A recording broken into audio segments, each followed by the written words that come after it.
Hi friends, Assalamu alaikum. Welcome back to Daily Cup of Life YouTube channel. இன்றைக்கி நாங்கள் capsicum கறி எப்படி செய்கிறேன்னு பார்ப்போமா.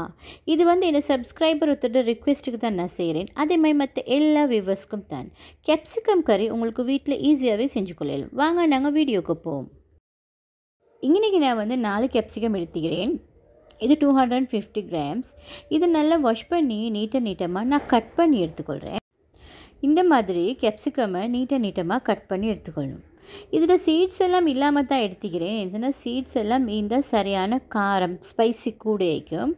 ஸோ அதனால் நான் எப்போயுமே கேப்சிகம் குக் பண்ணக்குள்ள சீட்ஸ் இல்லாமல் தான் குக் பண்ணுவேன். இப்போ நெக்ஸ்ட்டு இந்த மாதிரி பவுல் ஒன்று எடுத்துக்கொள்வோம். அதுக்கு நான் ஒரு ஃபுல் கப் செகண்ட் மில்க் எடுத்துக்கொள்கிறேன். இப்போ இன்றைக்கி நான் ஒரு மீடியம் சைஸ் ஆனியன் கட் பண்ணி வச்சுக்கிறேன். அதை ஆட் பண்ணிக்கொள்கிறேன். அதே மாதிரி ஒரு பிக் டொமேட்டோ கட் பண்ணி வச்சுக்கிறேன். அதையும் நான் இதுக்கு ஆட் பண்ணிக்கொள்கிறேன். அதே மாதிரி தேவையான அளவு சால்ட்டும் ஆட் பண்ணிக்கொள்கிறேன். இப்போ ஒரு 1/4 டீஸ்பூன் டர்மரிக் பவுடர் ஆட் பண்ணிக்கொள்கிறேன். அதே மாதிரி ஒரு 1/2 டீஸ்பூன் சில்லி பவுடர் ஆட் பண்ணிக்கொள்கிறேன். இன்னும் ஒரு 1/4 டீஸ்பூன் மாதிரி கொரியாண்டர் பவுடரும் ஆட் பண்ணிக்கொள்கிறேன். இப்போ ஒரு 2-3 பிஞ்சஸ் பெப்பர் பவுடர் ஆட் பண்ணிக்கொள்கிறேன். இப்போ இதை நாங்கள் ஹேண்ட் யூஸ் பண்ணி நல்லா மிக்ஸ் பண்ணிக்கொள்ளணும்.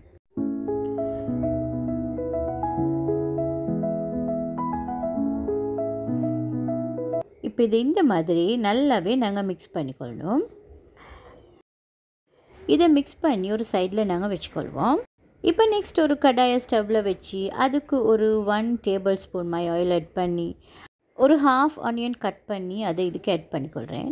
இப்போ இது நல்லா கோல்டன் ப்ரௌன் ஆவா மட்டும் நாங்கள் நல்லா ஃப்ரை பண்ணிக்கொள்ளணும். இப்போ இது ஃப்ரை ஆகிக்கொண்டு வரக்குள்ள 1/2 டீஸ்பூன் மஸ்டர்ட் ஆட் பண்ணிக்கொள்கிறேன். அதோட இதுக்கு நான் கொரியாண்டர் லீவ்ஸ் கொஞ்சம் ஆட் பண்ணிக்கொள்கிறேன். அதுக்கு பிறகு இது கொஞ்சமாக நாங்கள் அப்படியே சொட்டை பண்ணிவிட்டு அப்படியே இதுக்கு ஃபெனுக்ரீன் சீட்ஸும் ஒரு 1/2 டீஸ்பூன் மாதிரி ஆட் பண்ணிக்கொள்கிறேன். வெந்தயம். ஸோ இப்போ இதுக்கு நாங்கள் எங்களோட மிக்சரை அப்படியே ஆட் பண்ணிக்கொள்ளணும். இதை ஆட் பண்ணி இதை கொஞ்சம் நல்லா மிக்ஸ் பண்ணணும். நல்லா மிக்ஸ் பண்ணிவிட்டு லிட்டால் க்ளோஸ் பண்ணி ஒரு 2 மினிட்ஸ் லைட்டாக கொதி வாரத்துக்கு விடணும். இப்போ லைட்டாக கொதி வருது. இந்த டைமுக்கு நான் இதை கொஞ்சம் மிக்ஸ் பண்ணிக்கொள்கிறேன். மிக்ஸ் பண்ணி கொண்டுட்டு இதுக்கு நான் கட் பண்ணி வாஷ் பண்ணி வச்ச கேப்சிகம்ஸை இதுக்கு நான் ஆட் பண்ணிக்கொள்கிறேன். ஆட் பண்ணி இப்போ இதையும் நாங்கள் நல்லா மிக்ஸ் பண்ணிக்கொள்ளணும்.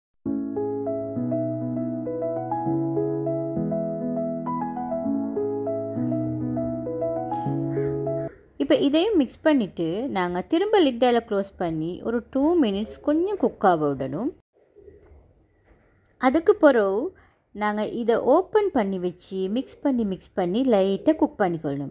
திரும்பவும் இதை க்ளோஸ் பண்ணி வச்சா இந்த கேப்சிகமில் இருக்கிற தண்ணியெல்லாம் அப்படியே வெளியே அப்படியே அது இந்த கறி தண்ணி ஆகிடும். ஸோ அதனால் அப்படியே க்ளோஸ் பண்ணாமல் ஒரு 2 மினிட்ஸ் இப்படி ஓப்பன் பண்ணி வச்சு இடைக்கிட மிக்ஸ் பண்ணிக்கொள்ளணும்.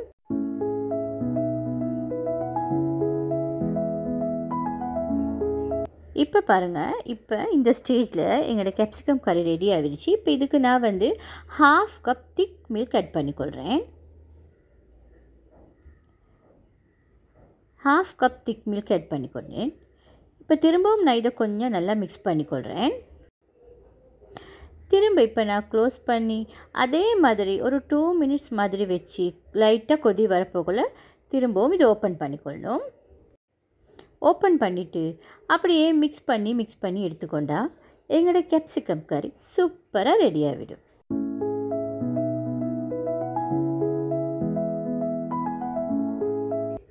ஓகே ஃப்ரெண்ட்ஸ், நாங்கள் இப்போ எங்களோட கேப்சிகம் கறியை சர்வ் பண்ணிக்கொள்வோம். இந்த கேப்சிகம் கறி உங்களுக்கு கீ ரைஸ்க்கு அப்படி பிளெயின் ரைஸ்க்கு அதே மாதிரி ஸ்ட்ரிங் ஹாப்பர்ஸ்க்கு அதே மாதிரி புட்டுக்கு எல்லாத்துக்கும் ஐடியல் சைட் டிஷ் ஆகிக்கும். ஃப்ரெண்ட்ஸ், நீங்களும் கேப்சிகம் கறி செஞ்சு பாருங்கள். உங்களுக்கு இந்த கேப்சிகம் கறி ரெசிபி பிடிச்சிருந்தா லைக் பண்ணுங்கள். இந்த கறியை பற்றி நீங்கள் என்ன நினைக்கிறீங்கன்னு கமெண்ட்டில் ஷேர் பண்ணுங்கள். அதே மாதிரி இந்த சேனலில் இருக்கிற ரெசிபி வீடியோஸ் உங்களுக்கு பிடிச்சிருந்தா நீங்கள் மறக்காமல் டெய்லி கப் ஆஃப் லைஃப் சேனலை சப்ஸ்கிரைப் பண்ணிக்கோங்க. நீங்கள் எந்த கண்ட்ரிலேருந்து இந்த சேனலில் பார்க்குறீங்கன்றதையும் எனக்கு கமெண்ட்டில் ஷேர் பண்ணுங்கள். அதே மாதிரி உங்களுக்கு இன்னும் ஹோம்மேட் ரெசிபி தேவைண்டா அதையும் சொல்லுங்கள். இன்ஷா அல்லாஹ் நான் கொண்டு வருவேன். இதே மாதிரி இன்னொரு சூப்பரான ஹோம்மேட் ரெசிபியோடு உங்களை சந்திக்கிறேன். Have a nice day friends.